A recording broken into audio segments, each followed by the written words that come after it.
The Brandon Peters Show may contain explicit language and detailed plot points. For more information on the show, stay tuned to the end of the episode.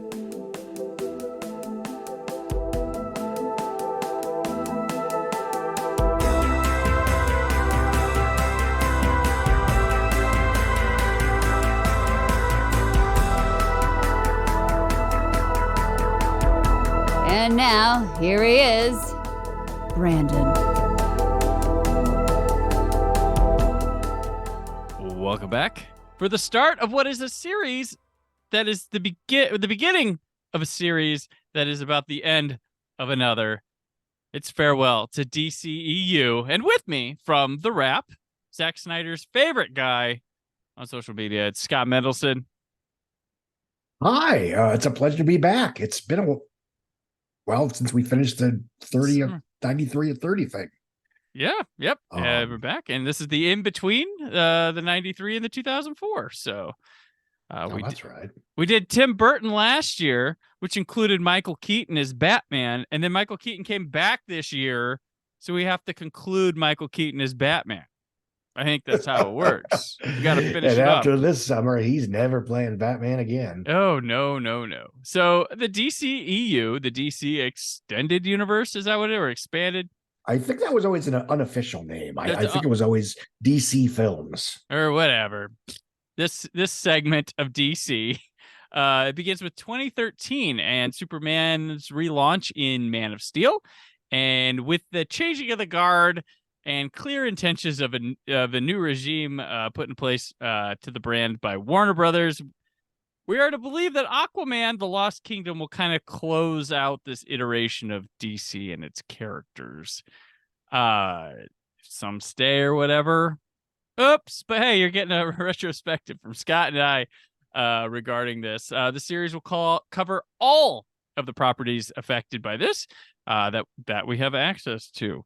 This includes Zack Snyder's Justice League and the Max TV series Peacemaker. It will not cover Joker or Batman, as it would be in the phone book. However, if their demand is big enough, we'll do them as a bonus.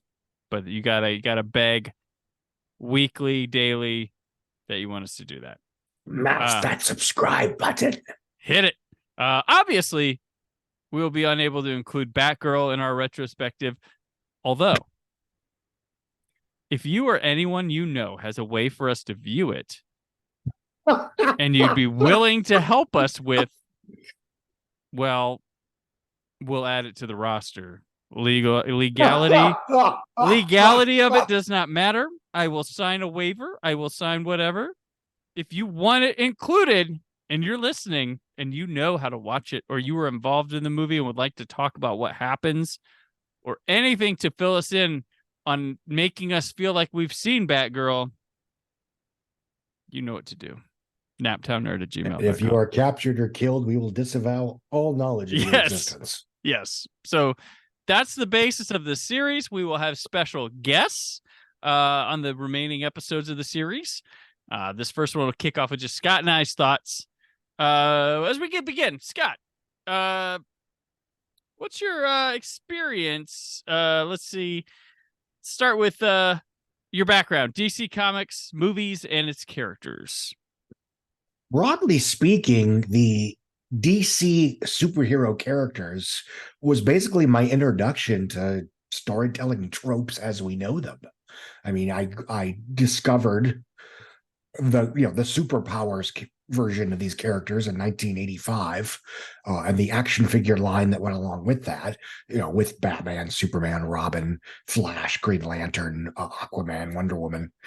And my first introduction to their origin stories was there was a case you could buy that had a special slot for each of the action figures. And on the inside cover, they did the origins of all these characters.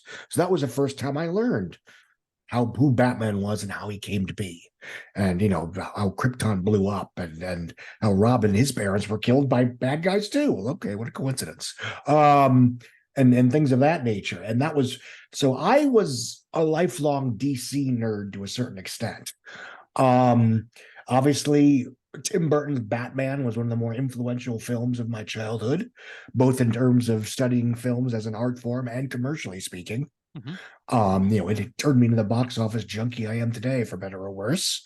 When I was growing up, late 80s, early 90s, coming of age, the Burton Batman films and the Schumacher Batman films were basically the James Bond films of that era.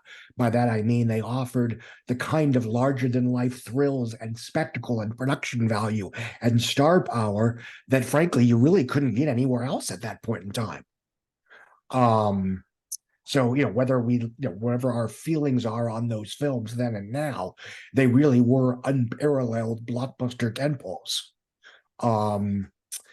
And obviously, as I became, I moved out to California several months before Batman Begins. I saw The Dark Knight. The Dark Knight was I started writing Mendelssohn's memos a couple months after the teaser trailer for The Dark Knight, the one that premiered with I Am Legend mid-December 2007. The excitement over that trailer, my own personal excitement, sort of reminded me how much I enjoyed this stuff. And a couple months later, I started my own blog.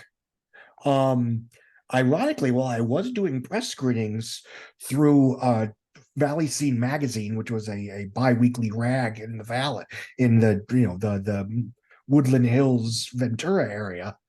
The Dark Knight was the first press screening that I actually tracked down and got access to by myself. I literally drove down to a theater where I knew it was going to be screening, knowing I wasn't going to get in, but shaking hands, getting a phone number, and giving them, they said, call me later, and I did. I waited. I called, and the very next screening, just after July 4th weekend, 2008, I was invited to that one. My wife and I saw it in IMAX. And that started sort of the pattern of me making these press contacts by myself, rather than just waiting for Valley Scene magazine to send first come, first serve emails. Man of Steel came out in summer of 2013, which was my first summer working at Forbes, for Forbes. Oh, okay. So it's obviously, because there's been a lot of these films over the years, they've sort of been in certain important parts of my professional career. And just skipping a little bit in terms of Man of Steel, I mean, I'll be honest, when the project was announced in 2010, I was like, does the world really need another Superman movie? Because it was very obvious they were going, well, if it worked for Batman, and Chris Nolan was brought in an executive producer, and it was very obvious they were going to go a grand and mythic origin story route akin to what had worked with Batman Begins. Well, I do have noted that this the movie, when we get to it, Man of Steel, is the second time in the Nolan era that they resurrect Superman, because you have Superman Returns that came out yes, shortly after Batman Begins. So twice in the Nolan era do they try to do something with Superman. Yes, I mean, I talk about this a lot, and I'll probably bring it up again, but Superman is one of those characters that everybody knows, and everybody sort of assumes that people want to see movies about him, but there hasn't been an unmitigatedly successful Superman movie since 1981. Yeah. So I often wonder out loud, it's like, do audiences really care that much about Superman as a blockbuster-sized action movie, tentpole character, or is he a character like Robin Hood, King Arthur, Peter Pan, et cetera, where, he's part of the pop culture vernacular, but just because everyone's heard of him doesn't mean there is that kind of interest in a movie. Well, I think too that there's a lot of stuff movie-wise, they've never shown us more than he could do. It always comes back to Lex Luthor. If it's not Lex Luthor, it's Zod. It seems limited to those who would just check out the movies, or like, who are they doing again? Luthor? Nah, I've seen Lex Luthor, or something like that. Like, what more can you do? It's never, there's never a lot to challenge what Superman is or can be. Before we get too deep in Man of Steel here, This is a preamble, but my own personal experience, DC Comics, these were my superheroes growing up. They were like an A Squad, Batman. I began with the Adam West show and reruns. Of course, Tim Burton's Batman is one of my favorite movies of all time. I'm here today because of Tim Burton's Batman to some degree, or to a lot of degree. And then I got into the comics. Comic reading was around the time that Death of Robin happened. Then they did Death of Superman, so I started reading Superman a bit. Then Superman movies, of course, in my childhood, checking them out, and then I watched like Lois and Clark, The New Adventures of Superman. Then just kind of keeping up with these things, and I like these heroes. I wasn't the big Marvel got me when the X-Men cartoon came out. That's when I really went toward what's this with Marvel, and of course going to Spider-Man there. I remember like comic books used to be such a weird thing, unlike it is now. Like I used to I remember some of my first comic books, my mom bought a pair like underwear for me from like Fruit of the Loom or something, and it came with like a Spider-Man, I think it's like a Secret Wars or one of those comic books with Spider-Man with his black suit, something like that. This was when you were in college, right? Yeah, it was just a couple of years ago for Christmas. No. Okay. Yeah. So it's so crazy to see where they've come and gone, and the figures and whatnot. And I've always been there for these movies. So my comic book reading has always been heavier DC than it was Marvel. That's just, and then I've grown up to see all the things that I like that were at one point cool become uncool. It's so wild now. These DCEU movies, going into them, before revisiting all of them, my thoughts, I kind of have enjoyed the ride they've given me, because the one thing I've respected about them is the kind of wild card aspect with them, because one to the other was kind of unpredictable in this way that Marvel didn't have, because Marvel kind of was like, here's success, continue success, and then we'll just drive. DC really gave their filmmakers some free reign, which you can kind of tell and stuff, and they bounce differently. Like you have Shazam and Birds of Prey in the same thing, and there couldn't be more different films. And I like that I like the weirdness of them. I think a lot of their action scenes have better second unit direction and such. Their special effects tend to hold up a little better. And I don't think it's as the punching bag that everybody wants to make them out to be, for the most part. I think we're going to see a series.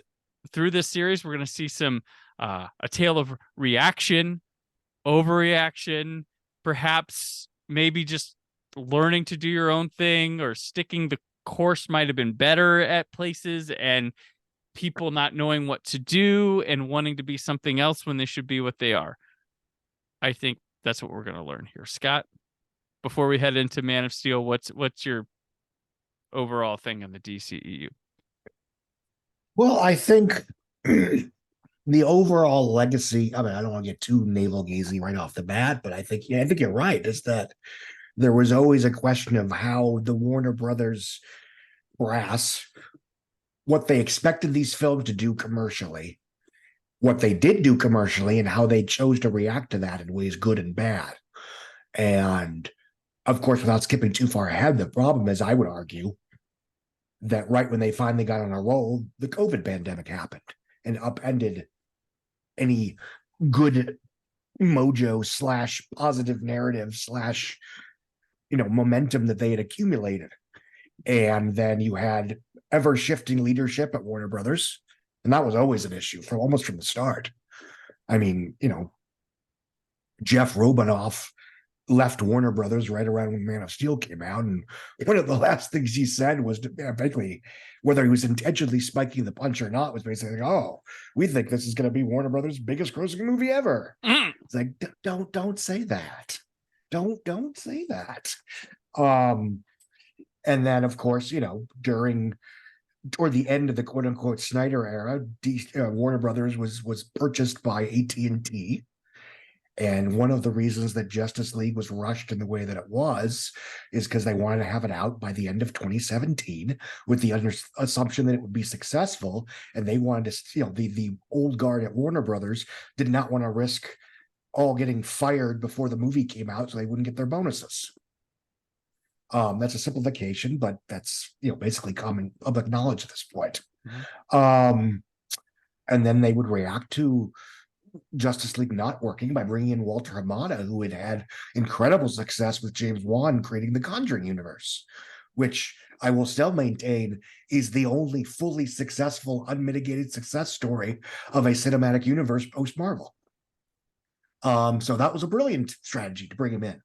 And, it's the kind of films that we got in the Hamada era were basically what everybody said that they wanted, which were connected but not obsessively continuity driven pictures of different size and scale and budget and genre, and were they even more of a wild, as you said, where a film like Birds of Prey and Shazam would not only exist in the same continuity but coherently exist in the same continuity. And I genuinely believe that absent the pandemic, that they would have continued that, post Justice League winning streak, and we'd be telling a very different story right now. Yeah. All right. And then it's because after, Jason Killer comes in from AT&T and basically puts all the eggs in the HBO Max basket, and that turns Wonder Woman 84 into basically a sacrificial lamb to the HBO Max gods. Right. Same thing with the Suicide Squad, which I don't think would have been a hit anyway for reasons we'll get to later.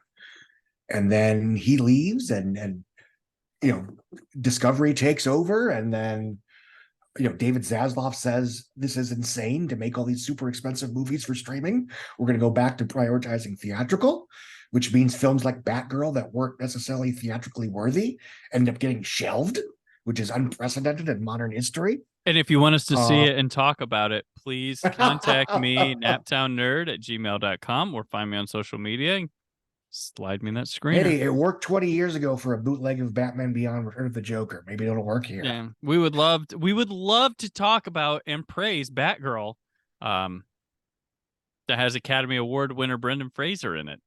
So, and Academy Award nominee Michael Keaton. Yeah. Right. Yeah. If it's not up to us, it's up to you, that person, the whistleblower. You can send it to us. We won't name. If you want to slip us a copy of Coyote versus Acme just in case, that works too. That would work. Yeah. So, Scoob 2, I don't give a shit. Yeah. Sorry. All right. Scoob was terrible. Let's dive in to Man of Steel. Can you imagine how people on this planet would react if they knew there was someone like this out there?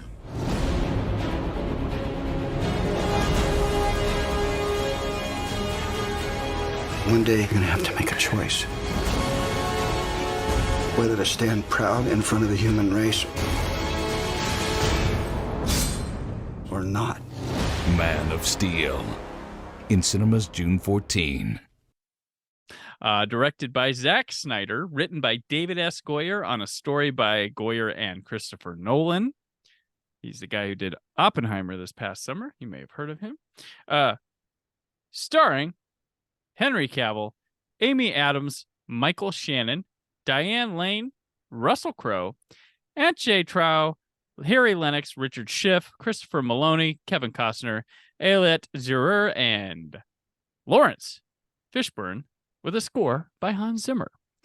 In this movie, an alien child is evacuated from his dying world and sent to Earth to live among humans. His peace is threatened when other survivors of his home planet invade Earth.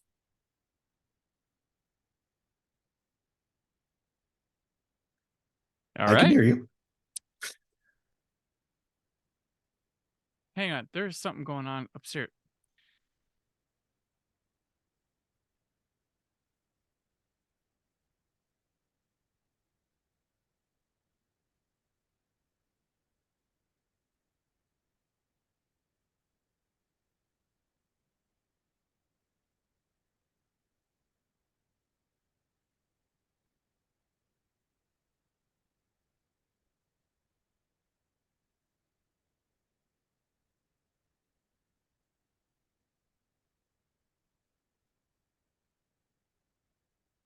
Hang on. I need to shut something off because there's something loud blaring up there. And I'm like, what in the weird world?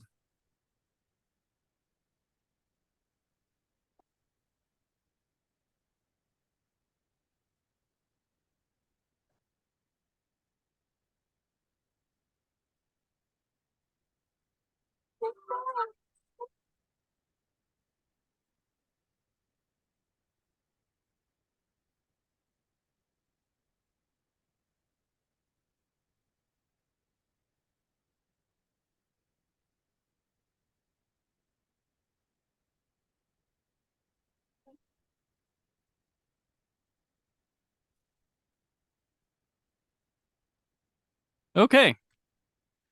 The Alexa was just jamming to some music for some reason. Don't know why. So, anyway, Man of Steel. So, like I mentioned before, this is the second attempt at Superman in the Nolan era after he leaves because The Dark Knight Rises came the year before this. In the meantime, there was Green Lantern, which came 2 years prior, and Jonah Hex and Watchmen were the DC projects in the interim. So this is another try at Superman's origin. Superman Returns did not do that. And so, Scott, going back to this one, I felt watching this time that this is almost Phantom Menace like. And before all you haters are like, well, he said that bad Star Wars movie that we don't like on the internet. Hold on, let me explain. Because I mean that in a way that there's like this confidence in this film and filmmaking that feel like they were absolutely sure of the product they had. And it just feels that way, even if you're disagreeing with what's going on. I would agree with that. It is a very, I mean, I think if no other reason, it's one of the few Zack Snyder films that doesn't have a longer director's cut. Yeah, it's sure of itself. Yeah, this is one where he was able to leave everything on the table for the theatrical cut. I saw the film a few days before release at a press screening, and I will admit I was disappointed by it.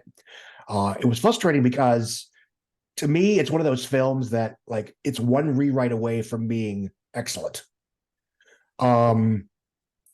I think it was also, it felt to me like this. At the time, it felt like the Incredible Hulk to Superman's Returns Hulk. By that I mean is you had this film made by this auteur that was very meditative and contemplative and slow and with not a lot of action. Mm-hmm. I think Hulk's a much better movie than Superman Returns, but that's a different conversation.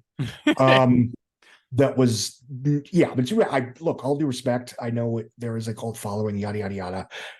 Superman Returns is terrible, I think. It's long, it's boring, it's misguided. It can't decide on a tone.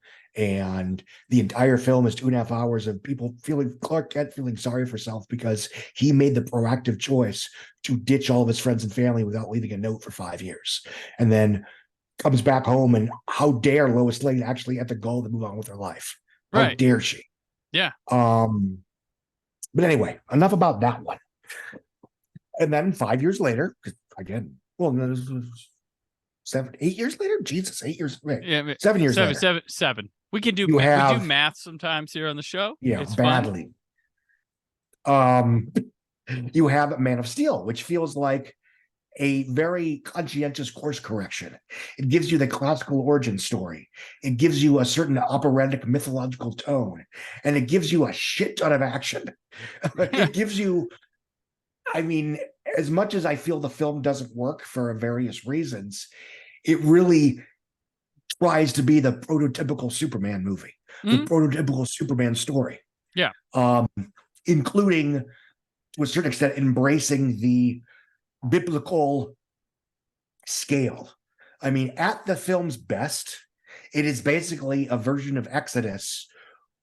But what if Moses basically turned against God to defend his adopted family? Because of course Superman is the Moses story. I mean, you know that, I know that, yada yada yada.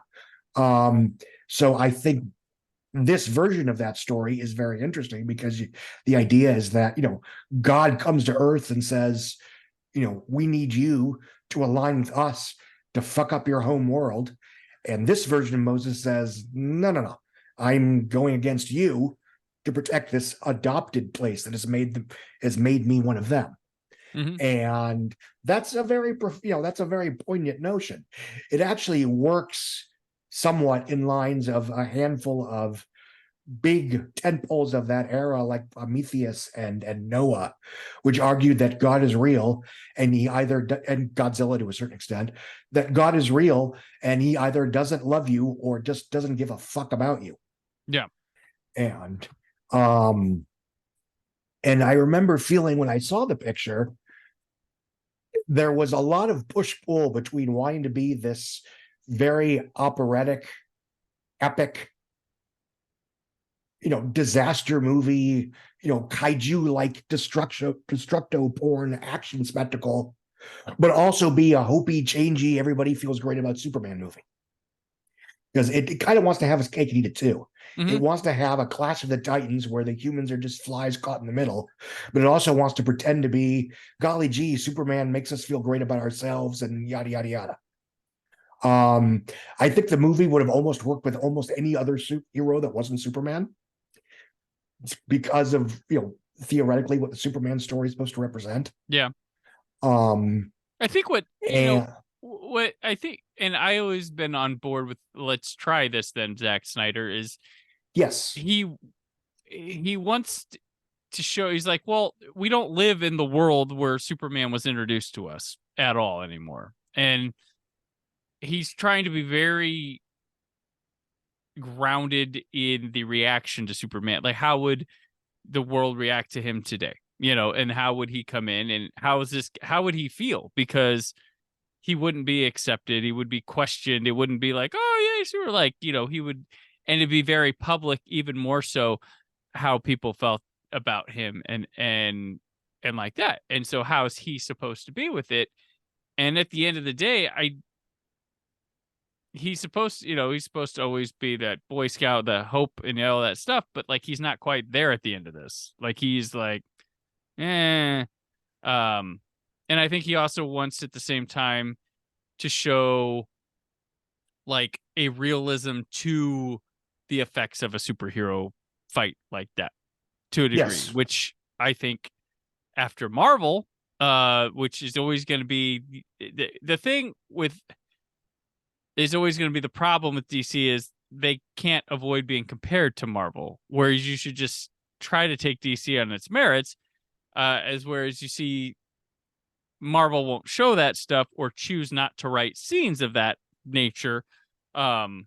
He's trying to show it, and I admire and understand where he's going, but I notice a lot of people just don't. And I did see, one of the classic things that happened after this movie was that Superman caused all this damage. I'm like, and I watched the movie very carefully when it came out on home video again to be like, did he? Did I? I was like, I guess there's a lot. And I watched, and in the finale scene, Superman can't help if Zod throws him into a building.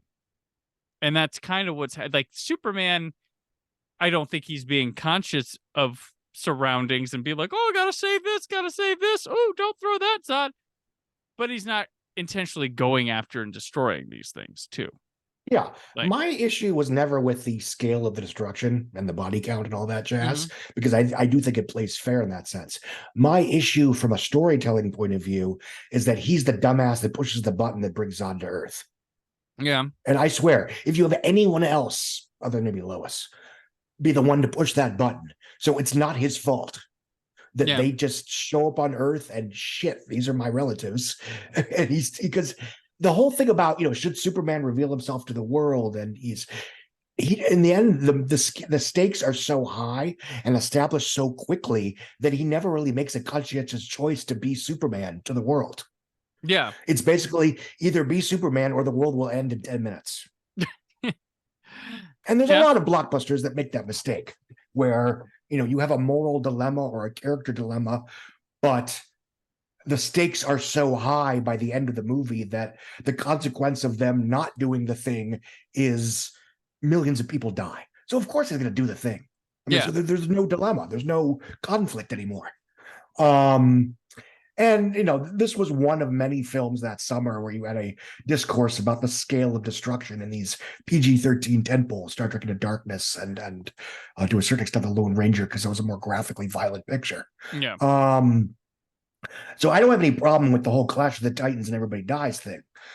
My issue is that he's the dumbass that brings Zod to Earth. So this becomes another superhero movie, like way too many, where he's just the hero is basically cleaning up his own mess.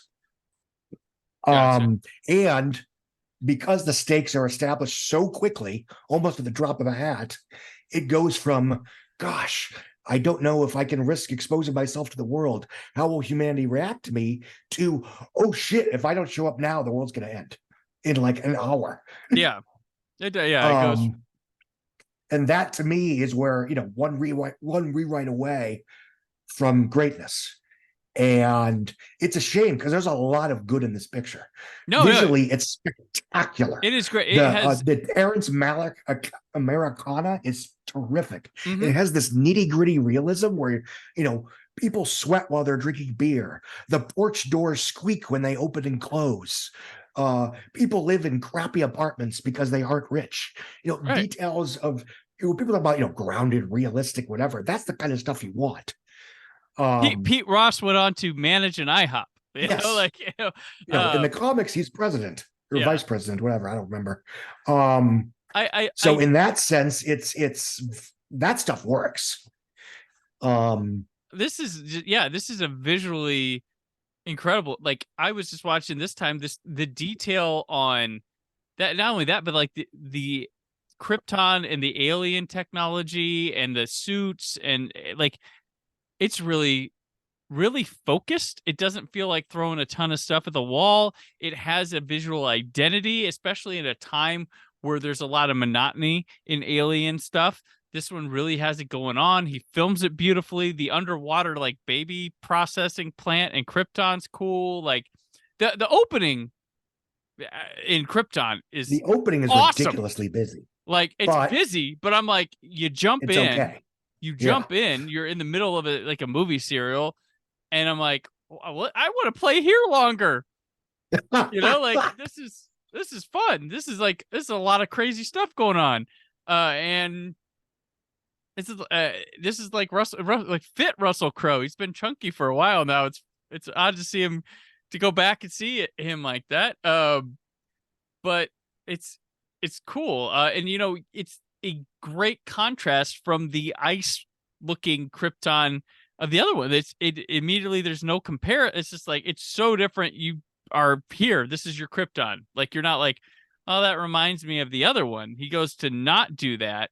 And it's a blast right from the start. And then later on, the alien technology, the suits they wear, just how everything functions feels really well thought out, not rushed. Like, this feels like the movie they wanted to make. Like, I think the first half is really strong. Yeah. And that includes Kevin Costner's questioning Superdad, which all due respect. Look, if you have kids, you can relate to his not knowing how to best advise his son on saving lives and possibly exposing himself to an alien autopsy. Right. I just like, so like when you hear like, oh, like, Diane Lane and Kevin Costner's mom, Pa Kent, you're like, well, that's really cool. And then you see what they do with Pa Kent, and you're like, I don't mind. I mean, you gotta get him out of the story. Yeah, you do, but his death's ridiculous. It's like, and the whole let him die thing never bothered me because, again, as a father, he's not literally saying, "Son, I want you to let people die," and blah blah blah. He's just like,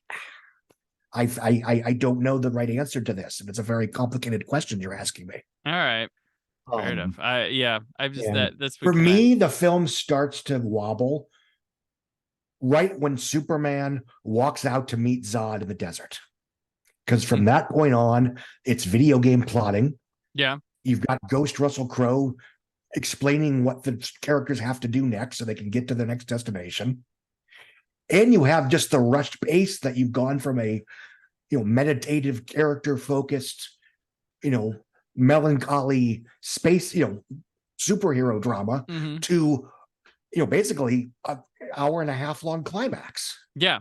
Well, I also think too that like I wondered this at the time. While it was impressive in the scale and everything, there's all the destruction, the big battle. I'm like, did they go too big in the first movie? I'm like, what do you follow this up with? That that was my concern even before it came out. It's like, you're doing Zod in the first movie? Did you Zod in the first movie? One? And you've destroyed Metropolis. Where do we go with these? Because yeah, exactly. And I'm going to point out here, I don't believe this movie was made with the intention of creating a shared universe with the other DC characters. I agree. I think the Wayne Enterprises thing was a shits and giggles gag. Like, this is why Superman works alone. Like back in the day, I believe this was only made to hopefully make a Man of Steel 2. I don't believe. I agree with you. Because I even as much as we all fretted over the carnage and whatever, the film ends on a note that's saying, okay, he's shiny, happy Superman now. And the next movie, he's going to be a little bit closer to the guy that you know and love. Yeah. This is his passion play. And again, I never had a problem with him killing Zod. Yeah, no, I didn't either. What was good? Goes out of its way to say that he has no other option. Yeah. And B, it is a definitive moment of him killing the last person left on Krypton and making a proactive choice to say, I'm an Earthling. Yeah, exactly. And what were they going to do, Zod? What on earth did they have to contain Zod?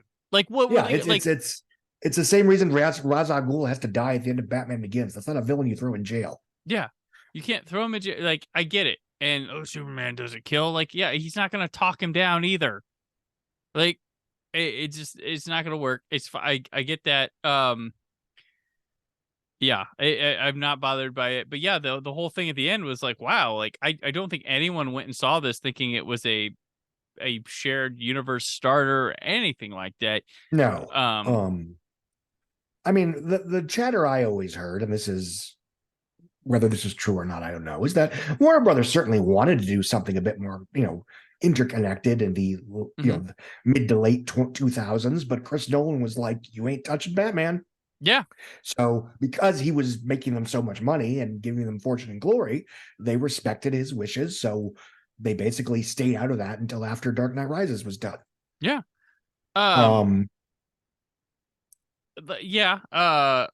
What do you think of Henry Cavill as Superman? We haven't. He's fine. Yeah. He's a good actor. He's an interesting, charismatic presence. He is ridiculously handsome. It's I think he is fine in all of these movies. Yeah. I don't think the movies always serve him best, but that's neither here nor there. Right. I think Amy Adams suffers greatly. Again, the second half of the film where it becomes a glorified video game. Right. Where she stops being Lois Lane reporter and starts being Lois Lane action figure / damsel. And in terms of glorified video game, I will say Zack Snyder has been one of the best directors at bringing like video game action translating to a movie. Yes, I do think. Yes, Sucker Punch has a couple terrific video game inspired action sequences, and not to skip ahead, but there's a protected Batman sequence in the next one that's basically straight out of Arkham Asylum. Right. Well, the Fiora character, the Zod's henchwoman or whatever, she has her moves and stuff. I'm like, that is a video game character come to life. She's quite fun. But yeah, Amy Adams is interesting choice. I remember her casting was used to block the box office news of Sucker Punch, which was announced that morning. And Lawrence Fishburne's great casting for Perry White. Like that's like, yes, he's funny. Like that's where you go with these. And Michael Shannon is just goes the opposite direction of Terrence Stamp here, where he had a more calm Zod. This is all the time. No, Shout he's angry. Yeah. Because he feels he's in the right. Stamp obviously was just, fuck you, I should be ruling, and I have a kingdom now. Right. And in terms of, leaving nowhere to go, I mean, at its core, this film is Superman the movie combined with Superman 2. Yeah. Yep. Yeah. Um, And this is a movie I've been fine with since it came out. Like I was never on the side of like, oh, it's terrible, or I was never on the side of, oh my God, it's amazing. I was always like, oh, well, once again, they probably all they did was make the next best Superman 3. Like that's all they keep doing. That's all.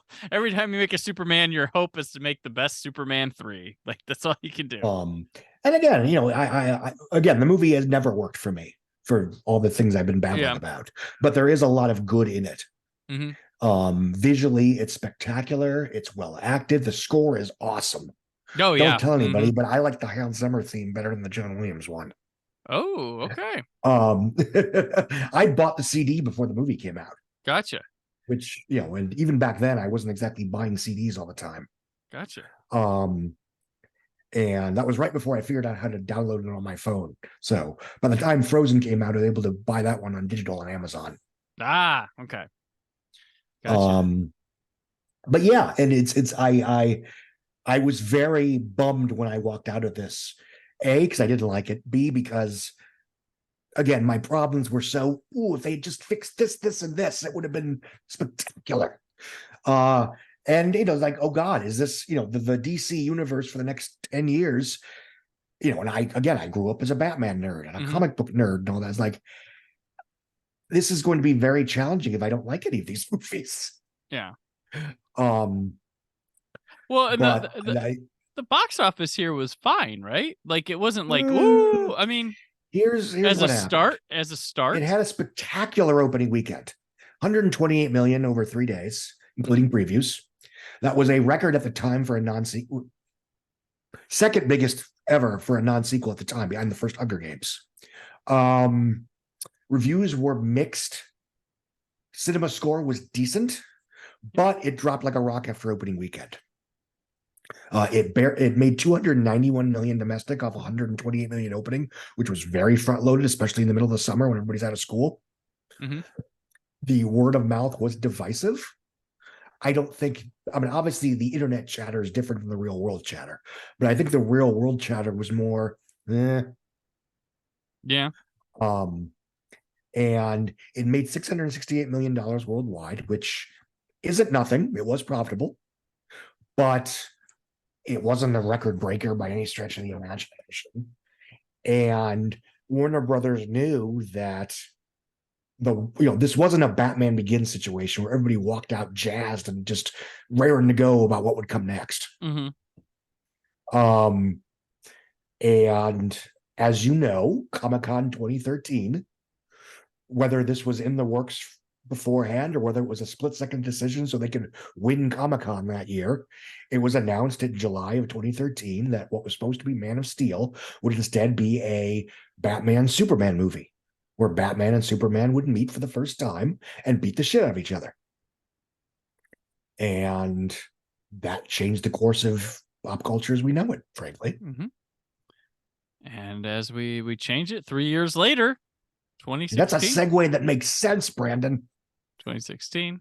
Put up your dukes, Scott. It's time for Batman v Superman: Dawn of Justice. You're gonna go to war. He's the one that brought the war to us. Count the dead. Thousands of people. What's next? Millions. He has the power to wipe out the entire human race, and if we believe there's even a 1% chance that he is our enemy, we have to take it as an absolute certainty. And we have to destroy him.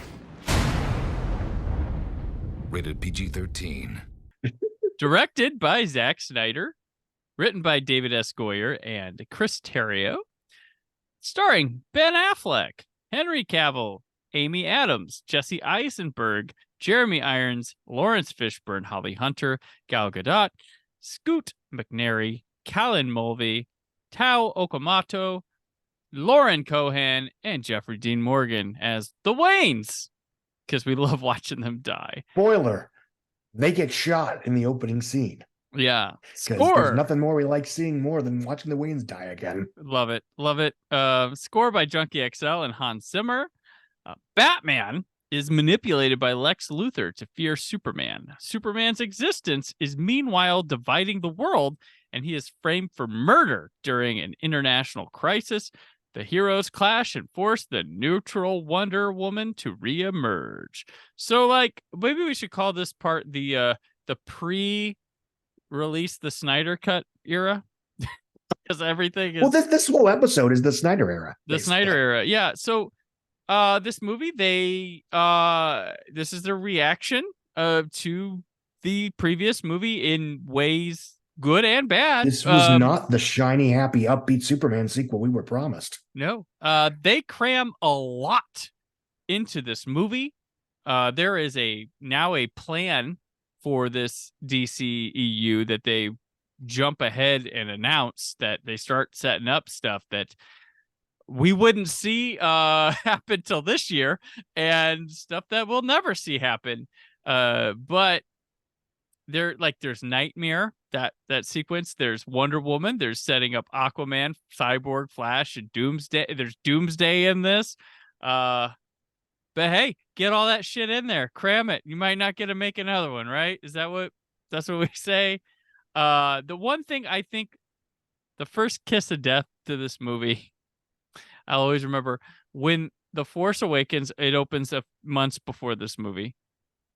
And there is a meme on the internet that's the Batman v Superman poster. And they're like, if you think that movie was setting records, just wait till, was it April when it came out? March 25th. March 25th. And everyone's I think, oh, shut the I think they were in trouble long before that, to be honest. And again, I mean, it's no secret that I think they overcompensated by announcing Batman, Superman together at last at Comic-Con 2013. Right. Casting Ben Affleck as Batman was a brilliant strategy then and now. It's a good move. Because he was just coming off of Argo and The Town. He had made an artistic and commercial comeback to where he was a very respected actor.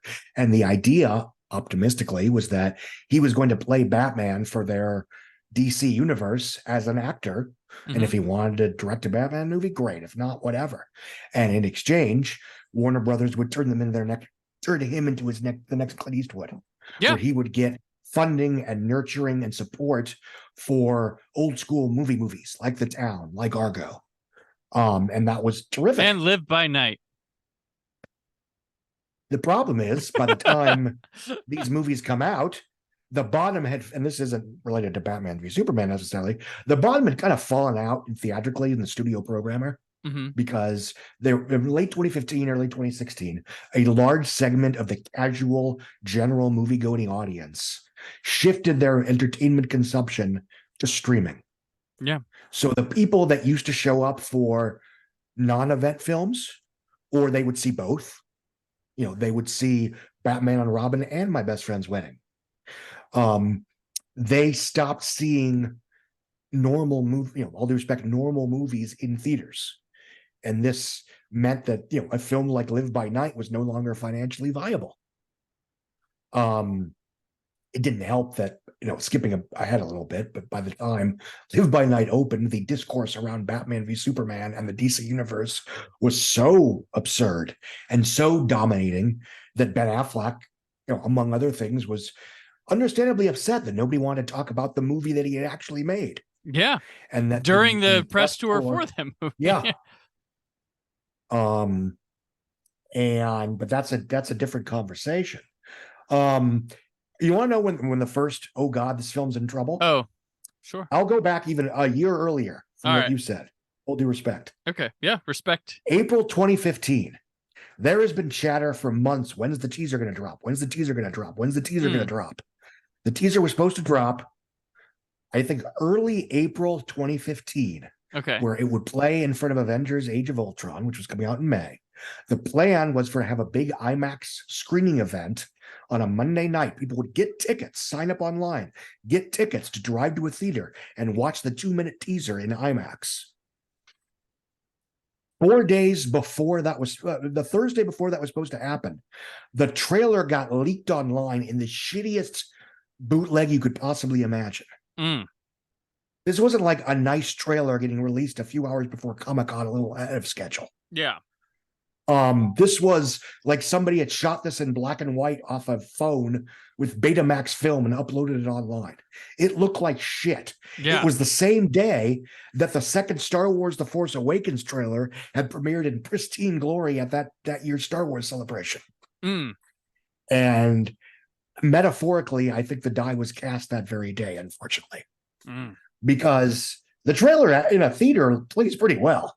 Yeah. I mean, it's basically a dark sequel teaser where Batman is the new scary villain. Yeah. I don't know if you remember how the teaser plays, but it's Superman is still around and he's questioning his place in the world and the world is questioning him. And then you cut to, but there's a new threat and it's Batman who's really pissed about Superman and he's going to kill Superman and what's going to happen. And that was a very interesting way yeah, exactly. That was a very interesting way to launch that marketing campaign. It just got kneecapped by someone bootlegging the trailer, and it was covered by like the trades. So it wasn't a matter of just shitty, comic book news sites doing it for clicks. But so that was sort of the first, this is not good. But I'm way off topic here. Yeah. So the film introduced Wonder Woman. Yep. Scene stealer. The first picture of Wonder Woman in July 2014. And then the first teaser dropped more or less as scheduled in April 2015. The full-length trailer dropped at Comic-Con 2015, along with the Suicide Squad teaser, which again got bootlegged and put online ahead of schedule. This was back when that, happened all the time. It usually, as long as it was a decent copy, it never made a difference. Right. And I don't think it really made a difference in this case either. It's just a metaphorical, bait blood on the door kind of thing. The film had, leading up to the release, had months of bad buzz and fretting from Warner Brothers executives. Half the half the articles were that Warner Brothers loves the film. Ben Affleck is amazing in it, and it got a standing ovation, and yada yada yada. Half the publicity was that, oh my God, they're fretting. It's so dark, it's so long, it's so violent. Kids are going to hate this. It's the anti-Avengers. Blah blah blah. The film was premiered at a fan event, which actually took place before the all media screenings.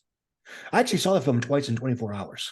Oh, wow. Because I got a ticket to the fan event because I did go to the teaser event just because I was curious what, how it played in an IMAX screen. And if you went to the trailer premiere, even after the leak, you got a free pass for what would be at 10 o'clock on Monday night screening several days before opening weekend. Oh. And then the all medias would be that Tuesday. So I ended up seeing it twice in IMAX. Okay. And my first impressions were, this film is a mess. It's clearly been cut. There are major plot points that genuinely don't make any sense. Why does the world think Superman killed a bunch of people with machine guns? It's why does this film make less sense the more it implies that Lex Luthor was behind the whole thing? Because I don't know if you remember, and this is both versions of the movie. The film actually makes sense when it's just Batman hates Superman. Yeah. Superman is scared of Batman. And then Batman steals the kryptonite.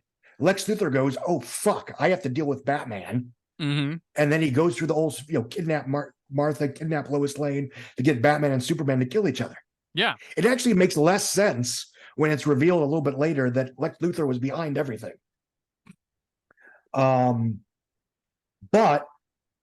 it looks eye-meltingly gorgeous in IMAX. Yeah. Larry Fong, cinematographer, should have gotten an Oscar nomination for Best Cinematography. The film remains one of the most visually dazzling comic book movies I've ever seen. Yeah.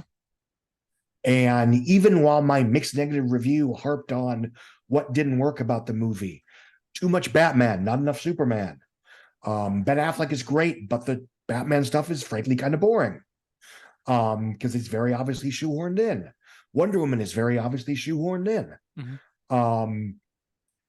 I still made a note to say I would like to see a comic book superhero universe where all the films look like this. Yes, because visually it sure as hell differentiated itself from the Marvel universe.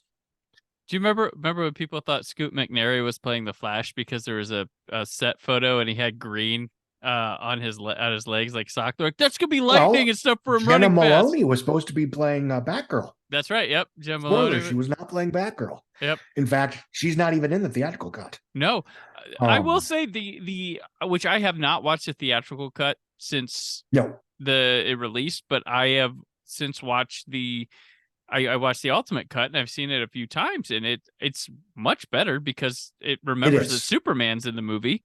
For one, there's a lot more Superman and there's a lot more Clark and Lois. Yeah, which I and like. There's a lot more I don't think there's any less Batman, but he's less of an overpowering figure. I think the Ultimate Edition, whatever the hell you want to call it, I think that on its own is a good movie. Yeah, I don't think it's a great movie, but I think it's a good movie. It does something that I wish more superhero movies would do, in which it places its superpowered characters in the world of normal people. Yeah. No, and that is something that, especially the MCU and dear God, the CW shows as they went along, kind of forgot to do. Is like everybody got a costume and everybody got a mask and everybody got an alias. It's like there's no real world anymore. Yeah, and it's funny because that casting, everybody's like, they're playing this, they're playing this, they're playing. No, they're just playing real world people. No, they're playing Holly people. Hunter, she's a real world person. Scoot McNairy, real world person. The thing I liked, like one good reactionary thing to this was the people talking about the destruction, and then they meet that head on here, with in good ways and bad. Like the opening scene, throwing Batman, throwing Bruce Wayne in there is cool. Like that's okay. Then you build why he would be against Superman and making him, very much 9/11 type reaction for somebody.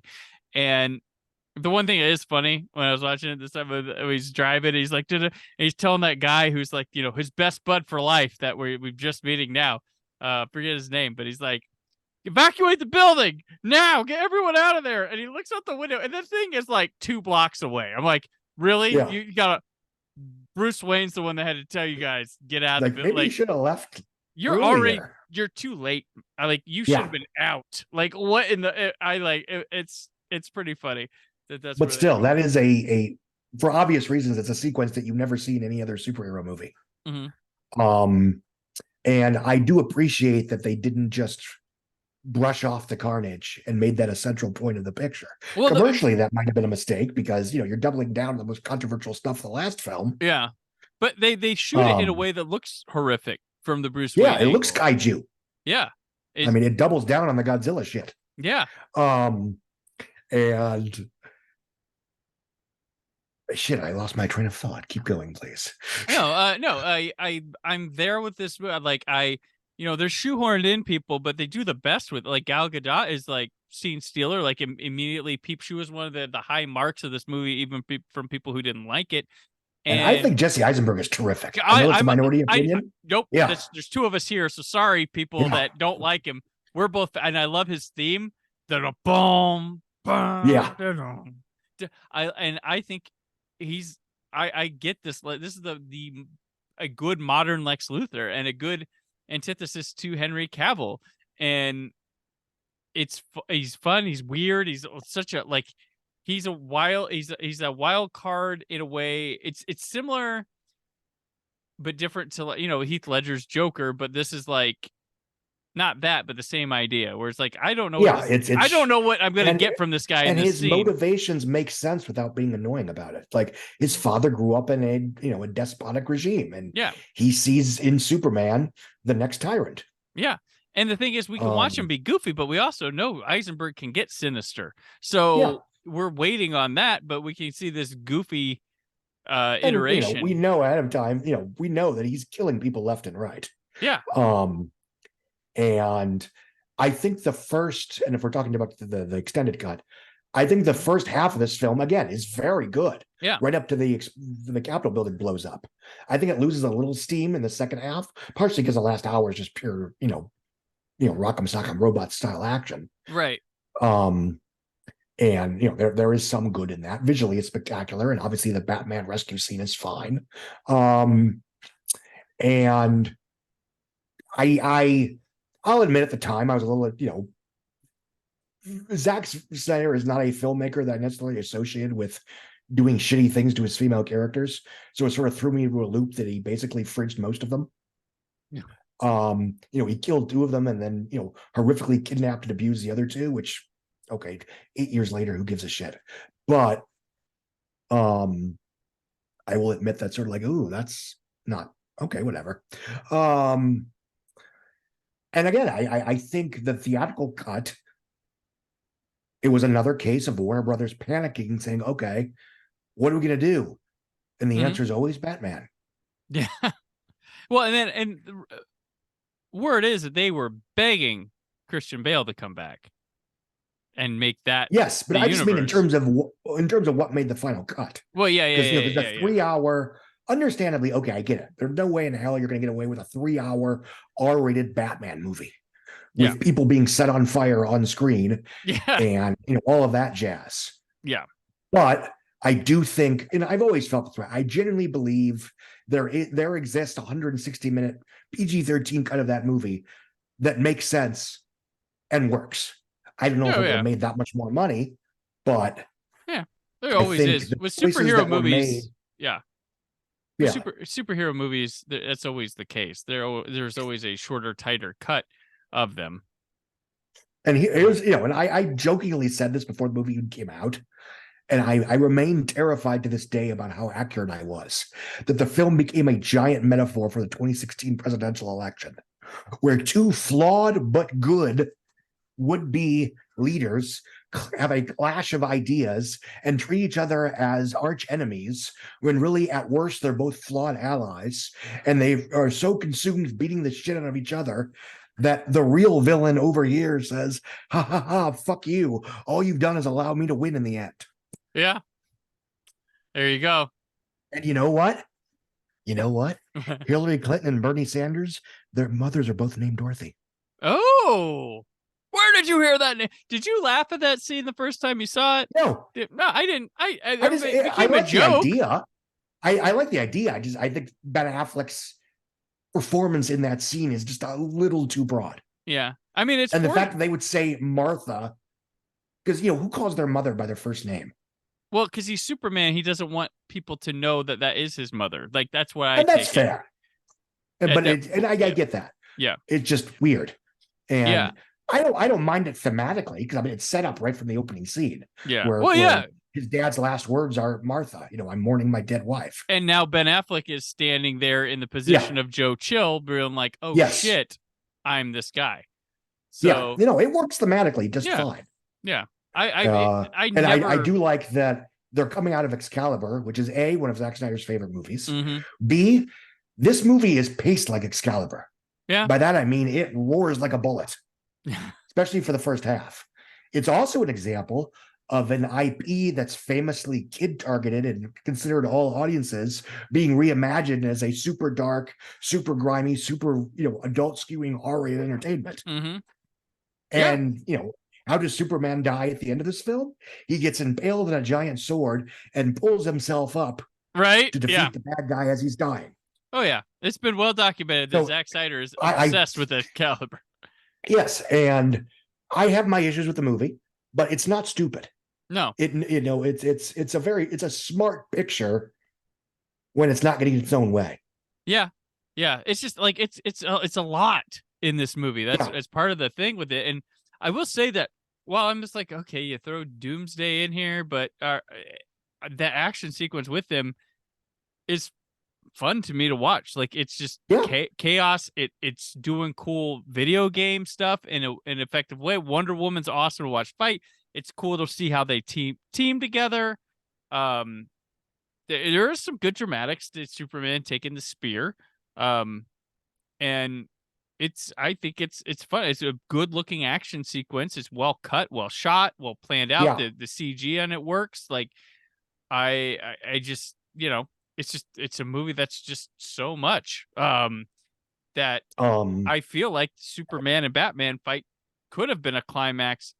in its own way or something, and you didn't. I think one core problem with, and this goes back to the whole Lex Luthor's controlling everything the whole time, which is dumb. And again, it makes the film make less sense than if it was just he was reacting on a dime to the chaos, to the situation, which would make him smarter, frankly. Right. Like, oh shit, Batman's involved now. What do I do about this? Oh, I know. I'll because I know who Superman is, because whatever. I'll kidnap his loved ones and make him kill Batman. Yeah. And the fact that the fight is over basically a misunderstanding completely flies in the face of what the film has been trying to set up the entire time, which is a clash of ideas, a clash of ideologies. And honestly, I have the same problem with, I think it's a better movie by default, but I have the same problem with Captain America Civil War, where you have a film that starts as a political debate, a clash of ideologies, where both sides make good points. Both sides are right, both sides are wrong. But then it becomes narrowed down to a very personal, I'm going to fight you because, I'm trying to protect my friend. Or this would have been resolved if I had just called up Tony and explained what was going on at a certain juncture. Yeah. And it starts out as the political and becomes personal in a way that is unsatisfying for both films.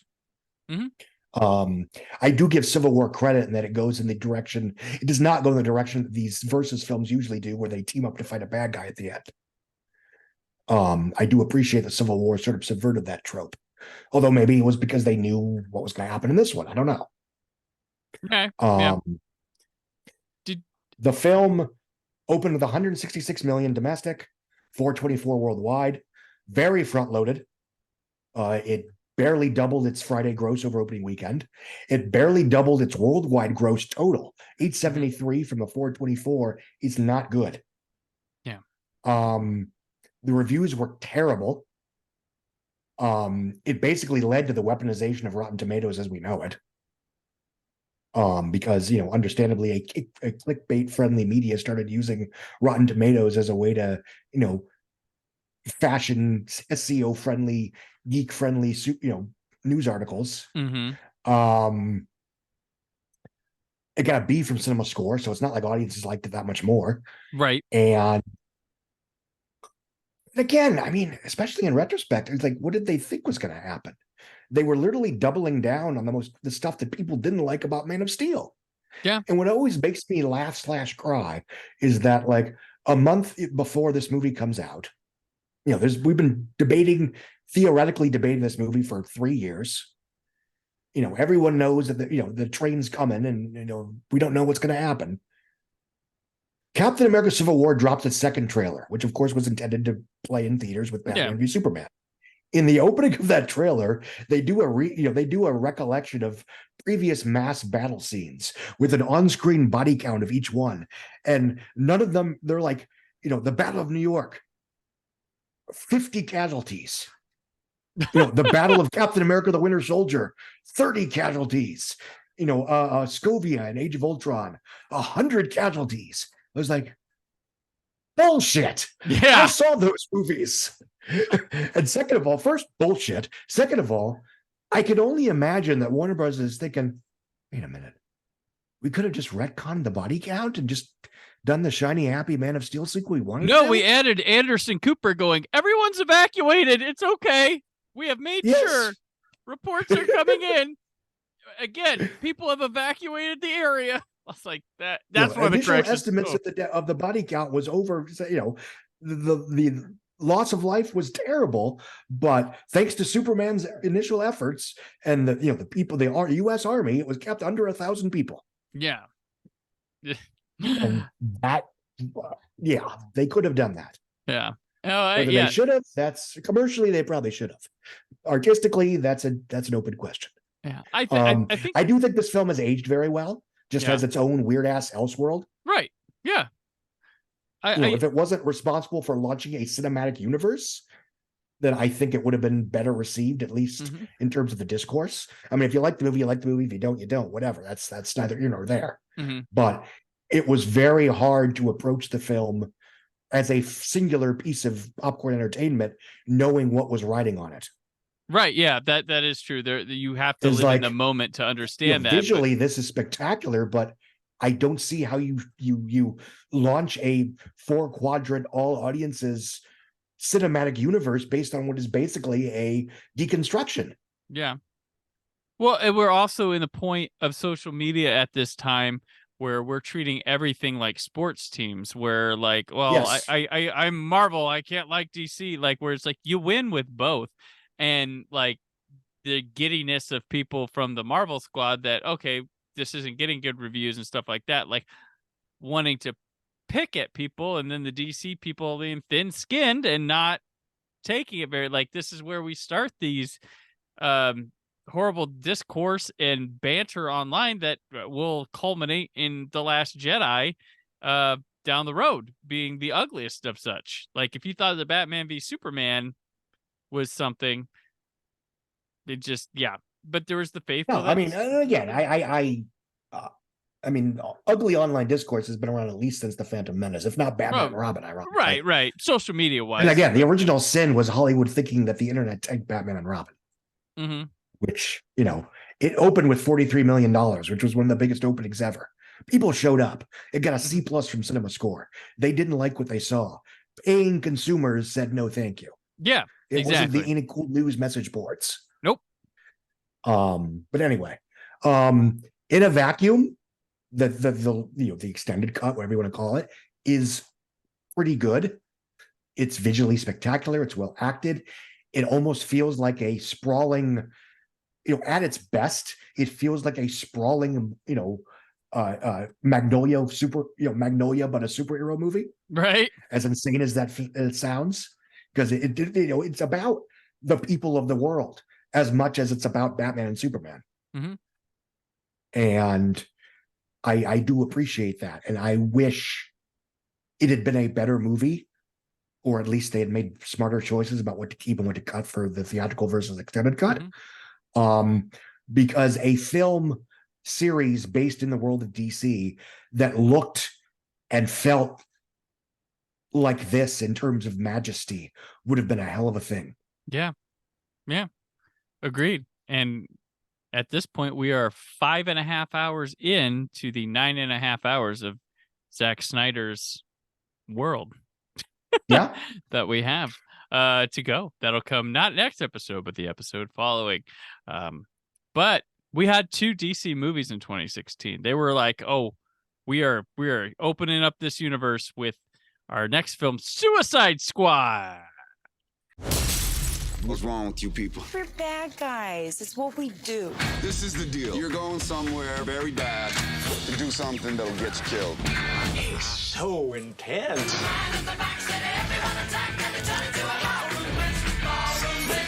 Please don't touch me. Please don't touch me.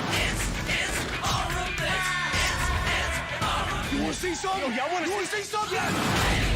As gangster. Suicide Squad. Rated PG-13. Experience it in IMAX 3D. Directed by David Ayer, written by David Ayer and John Ostrander, starring Will Smith. Not the worst thing that would happen to him. Margot Robbie, Viola Davis, Joel Kinnaman, Cara Delevingne, Jai Courtney, Jay Hernandez, Adewale Akinoi Abjabi, Mr. Echo. Sorry I pronounced your name wrong. Ike Barinholtz, David Harbour, Common, Ezra Miller, Ben Affleck, and Jared Leto as the Joker. A secret government agency recruits some of the most dangerous incarcerated supervillains to form a defensive task force.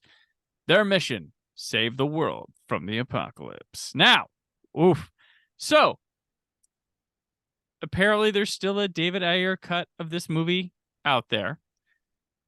This film had a reaction to it before it even came out, because there was panic of Batman v Superman that, hey, this is our Guardians of the Galaxy. With DC thinking that is what they had here. I don't know. So a trailer was cut to make it feel that way. The movie was taken out of David Ayer's hands to be that way. And I don't know what to say here, because David, I will give him the benefit of the doubt, even though I've seen Bright. I would like to see his cut of the movie, but I have never connected with that guy's films aside from End of Watch. I I like Fury. I didn't. Fair. And that's me. I know a lot of people like a lot of his films. Harsh Times is probably my favorite by default. Gotcha. I've seen them. Fun. I've seen them all, and I've never connected. The only one I've connected with it to watch, and So for me personally, I don't know that his cut would do it for me. I think maybe the studio made a call. I don't know where commercially they made the right call, because we'll get into this in a second. It was a huge hit. Yeah, I don't know what would happen. I feel worse for David Ayer than I do in terms of filmmaking, without getting to other stuff that happened over the last few years. I feel worse for David Ayer than I do for Zack Snyder, for the simple reason that Zack Snyder's Justice League was taken out of his hands and compromised, for better or worse, because of the reaction to Zack Snyder's movies. Yeah. David Ayer's Suicide Squad was taken out of his hands and compromised in reaction to like 5 other movies that he had nothing to do with. Yes. Batman v Superman, the success of Deadpool, the success of Guardians of the Galaxy. Mm-hmm. You know, they basically hired the guy that wrote the Fast and the Furious to make the Fast and the Furious in the DC universe. And then at some point, and we can debate when this actually happened, they decided, no, we want, this is our, as you said, this is our Guardians of the Galaxy with the humor of Deadpool. Yeah. And the trailer, which was a great trailer, and they dropped in January of 2016, was so well received that they tried to retroactively cut the film to better resemble the trailer. Right. And I'll tell you this, when all the music drops are special, no music drops are special. Like, or needle drops. When all needle drops are special, none are special, because it is on overload. The first 20 minutes of this movie probably has enough to cover a double album. Like, it is not as bad as Fear Street from Netflix, the first Fear Street movie, but holy crap, it is, pick a song, quit skipping. Like, it's a lot. Going back, I'm going to say some nice things really quick. Okay. Will Smith is excellent in this picture. He's good. His star power is a big reason why this film kicked ass overseas. Will Smith, Margot Robbie, Viola Davis, and I will say Jai Courtney finally is allowed to have his accent. He's allowed to have his accent, and he's good here. Mr. I kill franchises on the 5th go around every time, Jai Courtney. Yes. Which again, I think it's without getting too into the bushes here, it's another example of this would-be promising would-be movie star that isn't allowed to be charismatic because he keeps getting cast these generic heroic characters in past their prime franchises or films that should never be a franchise. You know, John Carter, Battleship for Taylor Kitsch, Terminator Geonosis, and Live Free or Die Hard for Courtney. You know, if you see Jai Courtney in like as the boyfriend in that Kate Beckinsale Amazon action movie Jolt from a few years back, he's wonderful. Well, if you let him have his accent too, like you let him have his accent, you let him play a real character in something like I think it's called Felony, the cop drama he made in 2015. Yeah. Jay Hernandez ain't bad here either. Like, no, cast wise, these people are doing good. They're quite good. It's just. Here's another thing. I think Jared Leto's Joker is fine. He's barely in the movie. Yeah.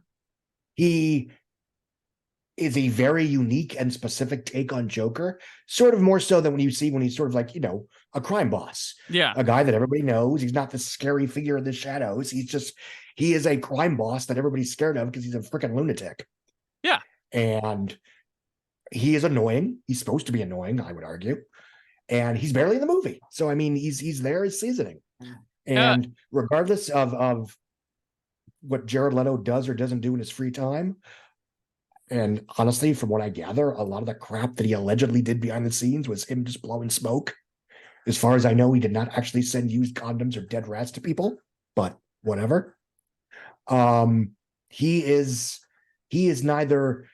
neither sinks or swims this. He's neither the reason the film succeeds or fails. Right. Nope. That being said, this is one of the worst mainstream blockbusters of the last 20 years. It's bad. It is a mess. Each character gets 3 separate introductions. The first third is character introduction. It's ridiculous. Over and over again. And that's the best part of the movie. Yeah. Because once they embark on the mission, They get shot down. One of the helicopters crash.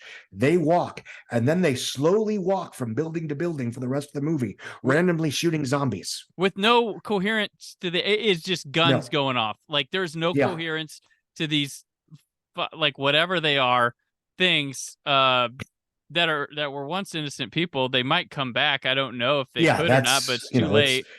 But there's these like mini one way in which the Suicide Squad is similar, but that's another conversation. The first they act aren't as different, even though one is clearly better than the other. The first act has these little mini stories to introduce a lot of characters, and they're fun. Like the Deadshot one, where he like kills the guy with I knew we were fucked when they start doing the character introductions, and all the cool scenes from the trailers are in those introductions. There's also the thing people were from the marketing and before this, all like the look of some of these characters having the Juggalo influence to them, and it's an interpretation. It's weird. Like these are clearly not Snyder; these are Ayer.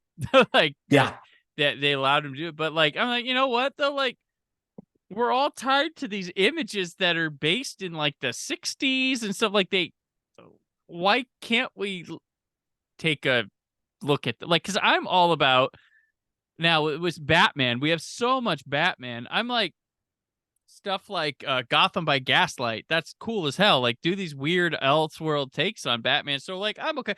They actually do like Harley Quinn. This iteration of Harley Quinn has been like on the minds, on the things that people like. It's worked in some like not box office wise. It has not worked except for this time, but it has worked in terms of people resonating with this character dressing. They dress up like this Harley Quinn quite a bit. I think the costumes, if nothing else, are very easy for cosplay. Yeah. And whether that was intentional or not, I don't know. And I will admit, this is my own personal, and again, this is not what sinks, this is not what kills the movie. Mm-hmm. I do prefer that the costumes look like they do in the comics, because that to me is part of the fun. That was always part of the thrill of like the 90s, 80s Batman movies, where you saw, Riddler and Penguin and Two-Face and Poison Ivy that looked like, spitting images of the characters that we knew. We've had plenty of Jokers, though. So this time around. Plenty of Jokers. Yeah. But Joker looked like the Joker. He's the exception to the rule in this one. I mean, he's got tattoos all over himself and still changed his stuff. But yeah. He's still a clown that wears a sharp-looking suit and kills people.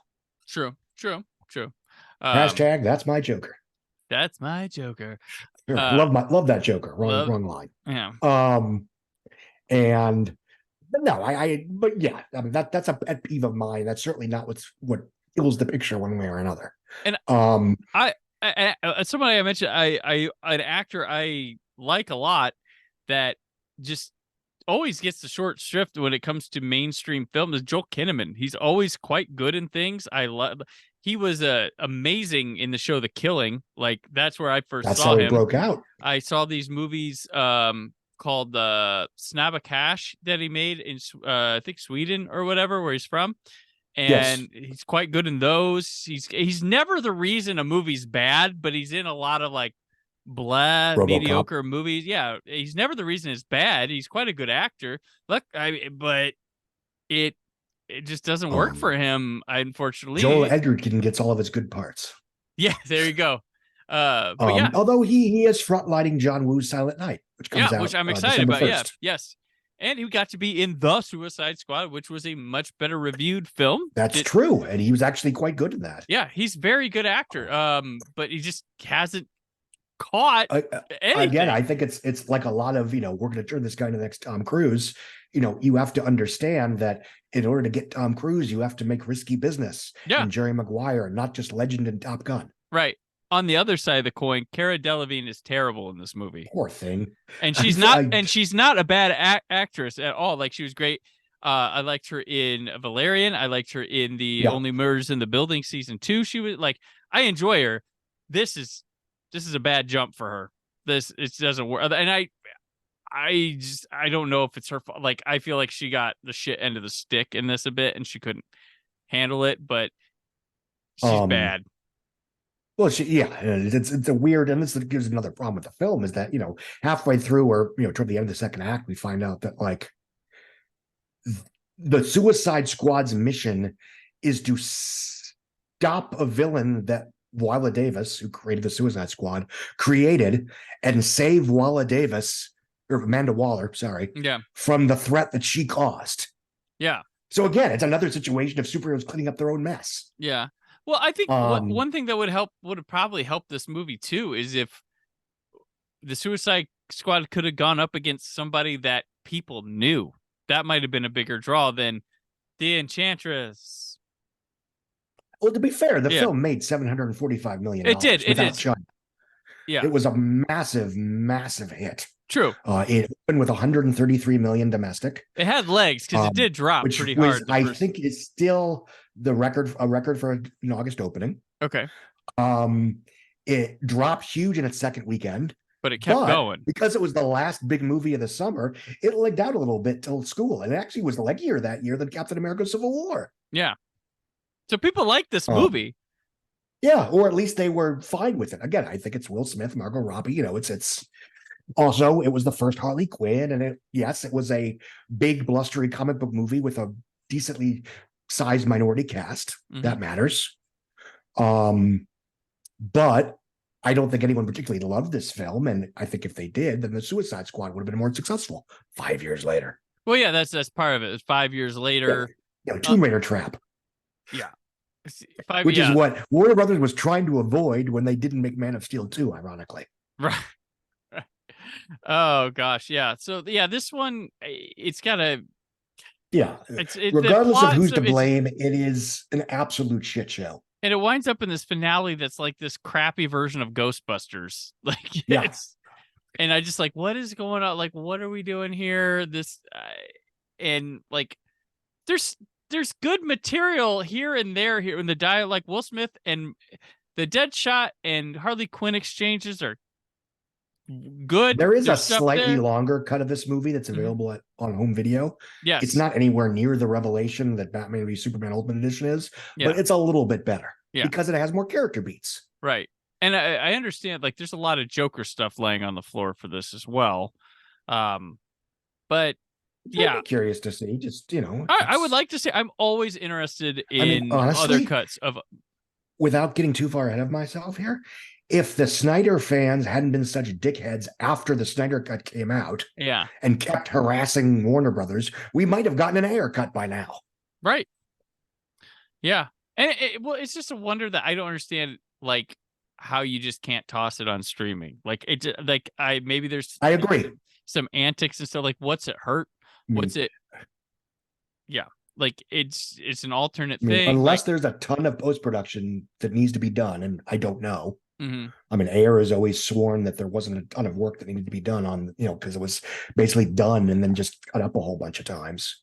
But there are people that would be interested in doing it cheaply or low cost. When they were working on The Force Awakens, which comes up now, they were cleaning up and restoring Phantasm for shits and giggles because they liked the Abrams and people liked that movie. So it got a restoration while working on Force Awakens. There's so many tales of people working on other things just because I care about it. So I'll lend a hand. I'll do it, but and they also, I know it probably sounds petty from a studio, but you could crowdsource that shit and get the money for it. People would pony up. Yeah, probably. It looked petty, but if the people want it, put your money there. Yeah. And now subscribe. You don't even have to put a disc out anymore. You can literally that should be what your streaming service is offering. And if it goes well, then you yoink it, and then you offer it up on Vudu, or you farm it out and you make money off this other cut. Yeah, you could. And I don't get. You can buy Zack Snyder's Justice League on various VOD platforms if you wish. Mm-hmm. Yeah, and there's money to be made. There is money to be made, especially if the film is indeed almost done. Yeah, there probably was a cut. There's a work print. Show the fucking work print. I don't get it's funny, because I mean, a lot of times I do Blu-ray reviews and stuff for Shop Factory. They put work prints on things. They're VHS sourced, but you can watch them. They don't look bad, and you can see what it is together. These are digital films. They're not going to look like VHS work prints. You can remove the timer at the bottom or keep the timer at the bottom. Like, people watch garbage torrent bootlegs. They'll watch whatever is there and imagine, like, it just is bad. Like, I just think there's a misunderstanding there that's still not at that studio level understanding, unless there's some stuff that is in between, read between the lines, or I don't know because I'm not there. Then please inform me, because it just seems like I think it's just to a certain extent a pride thing. You know, the Snyder cut was just, okay, this is the end of this. We're moving on, damn it. And the only reason that, I mean, look, I mean, say what you will about the Snyder cut. The only reason it exists is because we had a global pandemic. Yeah. Well, and everything shut down. If you get and the Ayer HBO cut, Max needed content. If you get the Ayer cut, what are they asking for next? Nothing. They got that. There's no other cuts they're asking for. They're asking to restore the Cyberverse, which is have fun. That's just beyond not happening now. It's never, and like Snyder's not even to restore. Either they make more or they don't. Yeah, and Snyder's not even interested of it. So no, he's getting, he's got Rebel Moon. I'm looking forward to that. We're benefiting because we're getting Zack Snyder originals, not like I can't, like, at this time the Marvels has come out, and I am itching for an original Nia DaCosta film because she has shown so much. She's working on something. She's shown so much talent through Candyman, and that's not like, oh, I want to see what she does blank checkish wise, like, because she's got some great stuff in her that she has been. She'll be fine on franchise or studio projects. Oh, she'll be fine. She made her money. Yeah. She did the Marvels, so now she can move on. But yeah, so yeah, Suicide Squad. I don't want to sit and bash this because it is messy, and it's just not like, if the action stood out or something, that'd be one thing. But it is literally just cutting from shot to shot of people shooting guns, and it's not interesting. Yeah. It's not. There's no geography. There's no geography to it. There's no, and who knows? Maybe the Ayer cut has some sense of geography and better cuts and camera movements, but it's not in this. And there's little there's inserts that were added way later, like the Captain Boomerang drinking the beer thing. I don't know, like that's stupid. So yeah, Suicide Squad was supposed to be the film that sort of rebounded after Batman v Superman, because it had the cool cast, it had the anti-heroes. The trailers were pretty good up to the end. Yeah, that comes out, it's worse, all due respect, worse than Batman v Superman, either cut. And now you're like, oh my God, DC is doomed. Mm-hmm. Yeah. And it's what's the next movie that comes up? Well, we go 1 year later, and we will. That's a good segue, Scott. Very brilliant. One of your best. It's a wonder how many segues you have left in you. A good segue. Where was this the entire fucking 93 podcast? Oh, Wonder Woman 2017. When war ravaged the earth, the gods created us.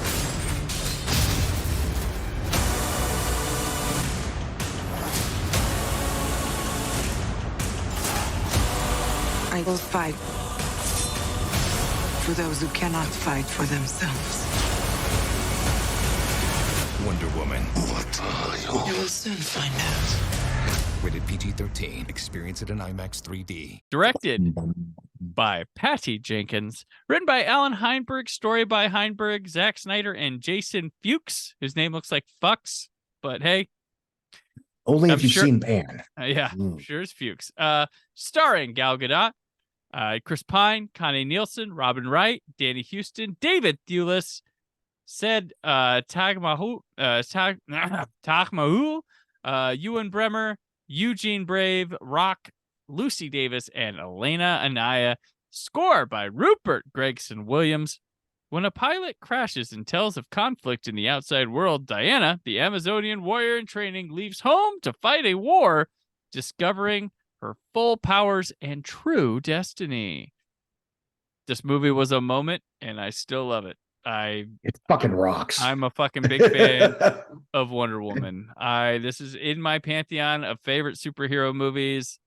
This is probably in the conversation in the top 10. Like, I really like this movie. The No Man's Land sequence in this movie is one of probably the best superhero action sequences ever. I still get like butterflies when I watch her going up it works.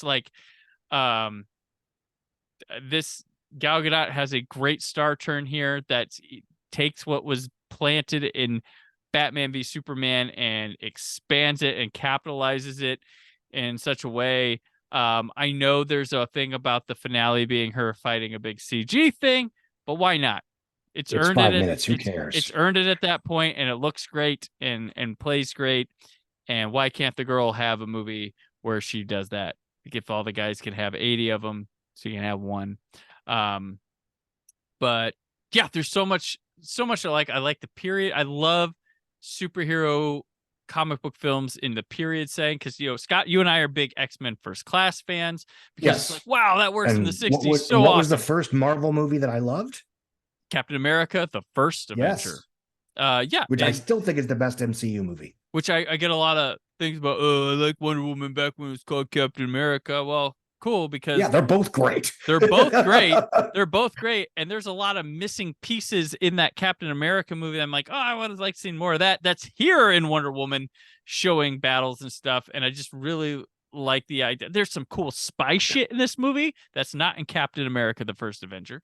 And I think something they share in common is they have not to get back to Batman v Superman. One thing I think is interesting about that movie is that, at its core, it's a Superman story where, understandably, Clark Kent is paralyzed by indecision because he knows that every choice he makes has massive political consequences. Yeah. This film, it, like Captain America, you have two characters that are just incredibly innately selfless and righteous, and in a genre where King Arthur has to reject the call and then accept the call, and Tarzan has to reject the call and then accept the call, and both of these films, they take the call with both hands and they race onto the battlefield. Yeah, and without a moment's hesitation, they are begging to accept the call, not because they want fortune and glory, but because there is evil in the world, there is misdeeds, and they want to be the ones to snuff it out because it's and that is incredibly exciting as an idea. And for me, the key line in Captain America, at least, is do you want to kill Nazis? I don't want to kill anyone. I just don't like bullies. Yeah. And Gadot doesn't have a line quite that on the nose, but it's the same sentiment. One thing I love about the No Man's Land sequence is when she gets into the village and there's more conventional fighting, there's a beat where she's using her lasso to take down the soldiers before they get shot. Right. Yeah. Yeah. It's not like she's unwilling to kill, and it's not like she's unaware that they're in a war, but if she can bring them down without taking their lives, she will. And it's a subtle beat that was very interesting to me. Visually, the picture is gorgeous. Yep. Although, ironically, once they get to London, it's probably the darkest, gloomiest DC movie of them all. Right. I mean, well, it's always talk about it's so bright and colorful. I'm like no, it's always rainy there. They get it right. It's a fucking tie-dye hallucination of a movie. Right. Zack Snyder's movies are nothing if not colorful. This one, understandably, probably has something closer to Sleepy Hollow, where the outside world is relatively foggy and gloomy and grayish, so that the protagonist stands out in the light. Yeah, no, it makes sense. And the No Man Land sequence is terrific. The build up to that, the first hour of the movie is delightful in terms of character work, in terms of the not quite howling commandos that are all very specific and detailed characters that are fucked over in one way or another by the status quo. In a way that, without being obnoxious about it, is a bit more honest than the MCU movies at that point. You didn't see Marvel movies where you had Native Americans talking about, my people were wiped out by that guy's family. and you have characters with PTSD that are, very explicitly so. And again, that's not to knock on the Marvel films. I think Winter Soldier does some of that very well in a very subtle way for the first 20 minutes or so. But, and even when the film becomes a bit more of a conventional, action fantasy, I think it still works. Yeah. Yes, the monologue, the villain monologuing is silly, but it works because it's David Thewlis and he has a lovely voice. Yes. Yeah. And you could literally listen to him read the phone book, which is pretty close what he does here. And that's why you cast an actor like that who has to deliver exposition like that. Yeah. And the relationship between her and Steve Trevor, it's not just that he sometimes finds himself in the role usually served by the female in a film of that nature, although it subtly does that. What I love about the relationship is that he is both sexually and not sexually very turned on by what a superpowered badass she is. Yes. Yeah. Not only is he not threatened by it, he's like, oh, fuck yeah. Yeah. And, that's how we'd all like to think we'd react to something like that. Yeah. And he succeeds like action moments to her in a natural ways and stuff. Like he realized, like it's there's a beat in the Paradise, the Themyscira fight where he sees two of the warriors where one uses the shield to jump in the other, and then later in the No Man's Land sequence, he does that. Yeah, because he saw it worked there. And it's I hate to say that Wonder Woman works as well as it does because of Chris Pine, but it's a great, they are wonderful together. There's a reason he's the best Chris. And he's mad, like big time.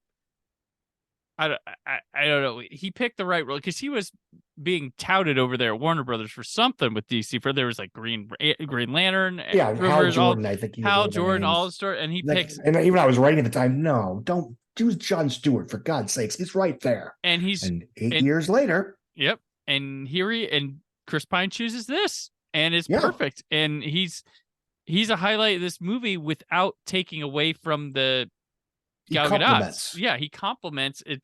It's perfect. Like he's just, I don't know. He's such an incredible like actor to me of our modern people that,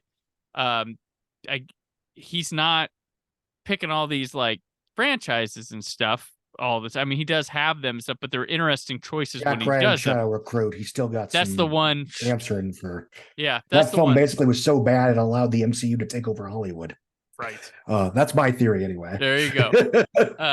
So he's not perfect, but he's very old school. It's just he's so engaging here with that, and the two of them work so well. It's not like it's almost it's in the line of George Lazenby and Diana Rigg in On Her Majesty's Secret Service working together, like having the pro, which would be Rigg, guide the newbie along, and the newbie is always best in the scenes with that person. Like that's how they work together. And I mean it works as its own thing. It isn't just good because it's finally a halfway decent female-driven superhero movie. It's not good just because finally a Wonder Woman movie. It's a really terrific action-adventure fantasy. Yeah, that happens to be a kick-ass Wonder Woman movie. Yeah, and she's terrific in the picture. Yeah, I mean, we can debate, how great she is at, dialogue for later films, but whatever. I think she's one of those people like Hayden Christensen in the Star Wars prequels, where physically he's spectacular. I don't know. And maybe he doesn't deliver bad dialogue all that well, but physically he's terrific. There's just something about her that is larger than life and her presence with this role. It's amazing. And I don't care if she's not the best at say. We watched Arnold through the 80s, and stuff, but that's okay. But we can't have the other end like that. Like if I'm fine with that, I'm fine with this, and this is probably better than that. And like it's fine, but there's something about her that goes beyond that just captivates. And do you remember people were mad because they wanted Gina Carano in this role?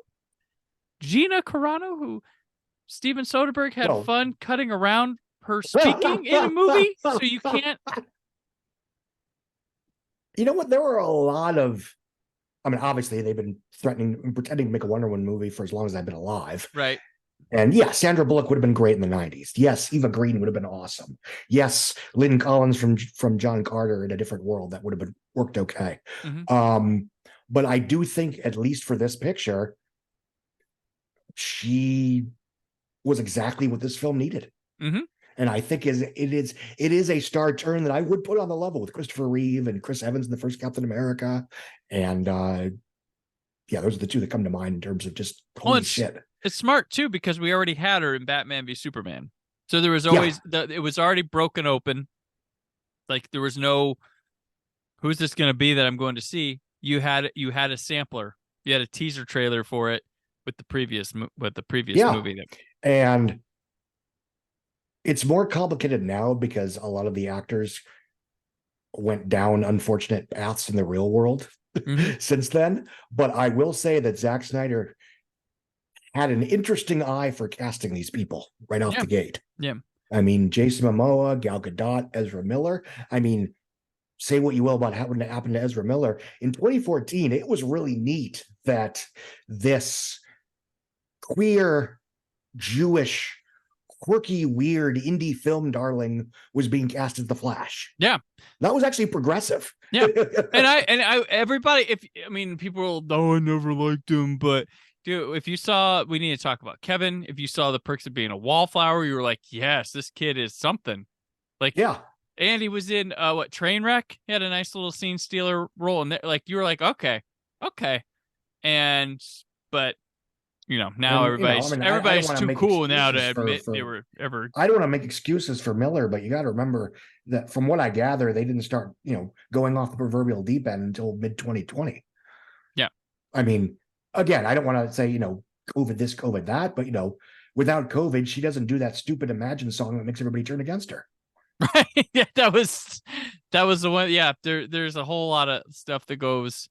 Without COVID, Wonder Woman 84 would have been a box office smash. That's for a couple episodes from now. That's for a couple episodes from now. Yeah. So, but this was the shot in the ass that DC needed, and they just needed to bite the bullet with Justice League. Just get through the Justice League. It was the first example in the DC universe of what Marvel had, which is that you had a superhero in the abstract played on screen in a specific cinematic incarnation that was itself crowd pleasing and popular. Right. Because, Marvel being the obvious example, people didn't love Thor in the abstract. They loved Chris Hemsworth's Thor. They didn't love Iron Man in the abstract. They loved Robert Downey Jr.'s Iron Man.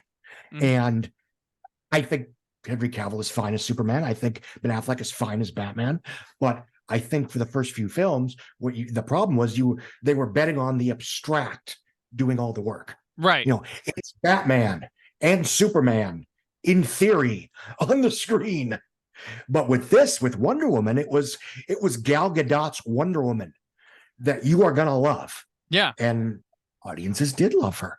Right. It was up to the time the leggiest $100 million opener of all time. It opened with $103 million in early June. It legged out to $413 million. And I remember because I was doing daily updates for Forbes for like 2 months. Right. A, it was good for traffic. B, it was the first time since the 2016 election that I didn't feel like a fucking collaborator writing about box office during the Trump administration. And as silly as that sounds, there were people that would tell me on Twitter that the only news they actually looked forward to reading every day was my Wonder Woman box office updates. Which it was the biggest film of the summer. And yes, domestic. And because it topped Guardians too, right? That was the one that was it did. Supposed to be there. Worldwide, it did 821. And the funny thing is, it did so well domestically that people, I had to explain to people why it wasn't actually underperforming overseas. Because it was just doing normal business overseas. It wasn't going crazy. And the same thing with Black Panther a year later is like, people overseas are racist because Black Panther is doing 50-50. Well, yeah, that's because it insanely overperformed in North America. Right. Otherwise, you'd have a normal, 40-60 split. Yeah. Wonder Woman was the hero that Marvel or the DC needed. Warner Brothers had a kick-ass summer with Dunkirk, and then the early fall would be It, which holy shit. Yeah. Wouldn't they change the trailers for the Justice League to be like it was Wonder Woman's team almost kind of? They did that a little bit. I think What you're talking about nailing that character, I think what they did with the Affleck thing was, well, we can't bring a familiar Batman to verse the Superman, so here's an actor everybody knows. Yes, because you're absolutely right. I did see that I believe they were reading Josh Brolin and Ethan Hawke for that as well, but those were probably Ethan Hawke. Interesting. That's what I had read. Was one of the people they read for it, but Affleck obviously makes sense. He's such a marquee Affleck was name. The best choice they could have made, and he had just risen to he had his Academy Award. He had the Best Picture. Yeah. Commercially speaking, the only better choice that I could think of in that age range, or what they were trying to do, was Denzel Washington. Yeah. If they had gone, if they had gone for that Hail Mary. Yeah. And as far as I know, he was never in contention. I think they might have been talking about him being Lex Luthor at some point, but whatever. Yeah. But Denzel doesn't do franchises unless they're the Equalizer. But even that's more of a star-driven franchise than, oh boy, the CBS show that you vaguely remember. Right. Or the Queen Latifah show that's airing right now. That's popular and pretty good. Yep. But yeah, so Wonder Woman kicks ass, gets great reviews, legs out like a motherfucker. Is the movie that the world needs in the first year of the Trump administration, as silly as that sounds. And yes, I'm being facetious. Surely DC is going to be fine from now on. We end episode 1 on a high. Everything is going to be great. We got everybody's getting together in the next one because it's Justice League. And now they have a winning character in Wonder Woman that everyone's going to flock to see. And people more or less enjoyed Ben Affleck as Batman, so they've got that going for him. And, it's unfortunate that Zack Snyder had to step away, but hey. The director of the Avengers. Yeah, the director of the Avengers. I mean, at least the dialogue will be interesting. And it's written by Chris Terrio again, because, I like the articulate script of Batman v Superman and all the pontificating, but whatever. So surely everything's going to be just fine. All right. Yeah, that's where we end chapter 1. And Scott hinted to chapter 2. We hit the release of this is the release the Snyder Cut era is what the next era is. Where we'll be it's the Hamada era. Yeah, we'll be talking about Justice League, the theatrically released one, Aquaman, Shazam, and Birds of Prey. So we go right up of what if DC movies were fun? Yeah, we go right up to the pandemic. Is where we'll end in the next episode. And joining us and returning to the show after over 3-year hiatus will be Molly Henry from The Blogging Banshee and Tomato Approved Critic. She'll be back. So she'll be talking with us about those 4 movies. But Scott, in the meantime, where can people keep up with you? I'm at therap.com. I'm on Twitter at Scott Mendelson. I'm at Blue Sky. I may or may not have joined Threads by the time this airs. And that's where I am. I'm on Facebook. That's mostly for like family pictures and cat photos. I get requests on Facebook and I'm like, you don't want to be. I just don't respond sometimes. So it's like, I don't know you. I'm glad you like my stuff, like my Facebook page for the show. Go on Twitter if you want to bother me in that way. Twitter, Instagram, which, you can find me on those socials at Brandon4KUHD. Please also check out the show on the YouTube channel. And you can find all things PopCon at popcon.us. We have moved the Louisville show is now not in June, is the end of August, and it's got a different venue. It's downtown at the convention center and not the exposition center. Hopefully I won't get shot at this year in Louisville. So there we go. So I'm not sure if I want to know more about that or not. Oh, there you go. Till next week, send us your hate, Snyder Squad, whatever, and stay film positive. Thank you for listening. The Brandon Peters Show is a Creative Zombie Studios production. Produced by Brad Shoemaker and Brandon Peters. Written and edited by Brandon Peters. Announcer vocals by Jessica Alsman. Theme song by Metavari. Web design and show art by Brad Shoemaker with Brandon Peters. All music and clips featured in the episode are property of their respective studios, and no infringement is intended. Additional information on this and other episodes at BrandonPetersShow.com. For any inquiries, press opportunities, or sponsorship, contact mail@BrandonPetersShow.com. The show is available on Apple Music, Spotify, or anywhere podcasts are found.